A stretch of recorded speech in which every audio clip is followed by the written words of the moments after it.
Song वाला बस चुपचाप यू की ओर देख रहा था। तो यू उससे पूछता है क्या हुआ। सॉन्ग वाला कहता है कुछ नहीं, लगता है कि अब तुम उससे बहुत अच्छे से हैंडल कर पा रहे हो। उससे मतलब मोमो को। यू उससे कुछ भी नहीं कह पाया। सॉन्ग वाला उसे पूछता है क्या तुम्हें एक बच्चा चाहिए। यू सरप्राइज हो गया और वो दूसरी ओर देख के कहता है नहीं मुझे बच्चा नहीं चाहिए। सॉन्ग वाला भी उसका ये जवाब सुन के दूसरी ओर देख लेता है और कहता है अच्छा, बहुत अच्छा। अब इस सिचुएशन में उन दोनों के दिमाग में क्या चल रहा है ये तो हम नहीं समझ सकते, लेकिन यू का जवाब सुनने के बाद सॉन्ग वाला के एक्सप्रेशन देख के हमें लगता है कि उसे यू से ऐसा जवाब की उम्मीद नहीं थी। और फिर से उन दोनों के बीच में साइलेंट हो गया। यू चुपचाप खाना खा रहा था। सॉन्ग वाला ने उसे पूछा तुम चैंगपिंग से क्यों मिले थे। यू कहता है ऐसा फिर कभी नहीं होगा। सॉन्ग वाला कहता है चाहे तुम्हें उससे कितनी भी उम्मीदें हो कि वो बदल जाएगा और वो असलियत में बदल गया तो भी तुम्हें पीछे नहीं हटना है। यू कहता है हाँ मैं सच में पहले बहुत भोला था, मुझे लगा था कि मुझे उससे बात करनी चाहिए, लेकिन वू फैंग ने कहा है कि जब तक ये पूरा केस खत्म नहीं हो जाता तब तक शुमिरन बेकरी से मैं किसी को भी नहीं मिलूंगा, डोंट वरी। इन दोनों के बीच में ना बातें बहुत ही स्लो हो रही है।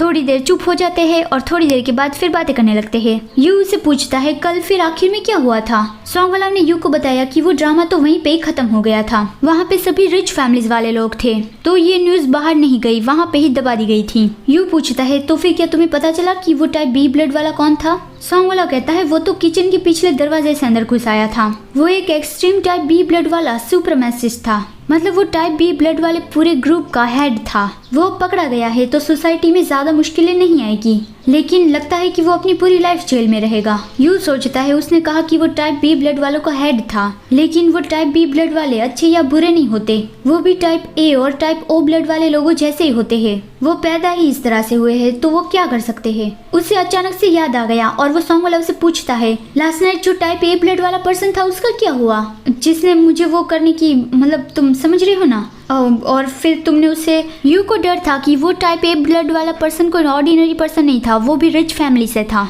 अगर उससे कुछ हो गया तो हम तो फंस गए। सॉन्ग वाला गुस्से से उसकी ओर देख के कहता है तुम उसके बारे में क्यों पूछ रहे हो। यू मन में बोलता है मुझे डर लग रहा है कि तुमने उसे पीट के मार डाला होगा।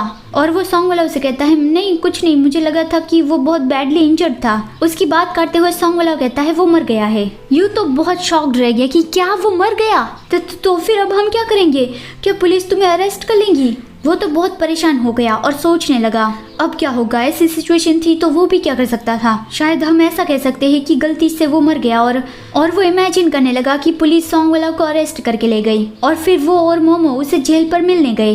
वो खुद को रोकता है कि नहीं मुझे ऐसा नहीं सोचना चाहिए। सॉन्ग वाला हंसता हुआ कहता है क्या तुम्हें मेरे बारे में चिंता हो रही है।